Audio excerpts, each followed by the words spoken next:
good morning mga guys! Ayan mga mamshi, requested na naman ho ng aking anak na si Prince na siya ho ay ipagluto ng paborito niyang pancakes. So ayan guys, dahil masipag tayo for today's video kahit na wala tayong earnings sa ating mga long firm. So ayan, i-upload pa rin ho natin itong ating video na ito. Dahil itong video na ito ay kahapon pa po. Yes, kahapon ng umaga mga mamshi. At ngayon ko lamang ho ito inedit dahil kailangan ko hong mag-upload kahit nga ho wala ho akong earnings. At i-flex ko lang sa inyo guys itong aking lutuan na grilling pan. Guys, sobrang mura lang yan sa online. Pag kayo wala pa niyan, ako, bumili na ho kayo. Bakit?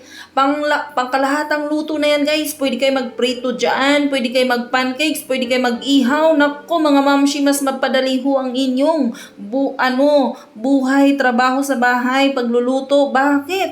Dahil madali hong makaluto ng mga ulam, pang merienda dyan guys. Maniwala kayo sa akin dahil legit po yan at subok na po talaga iyan sa akin. Pwede ako mag-ihaw dyan ng mga isda, ng mga karne, basta meron lang hong tamang procedure. At ayan, nagpakita ho ang inyong mamshi dahil may nagsabi ho sa akin baka hindi na naman daw ho video ko yung ginagawa ko.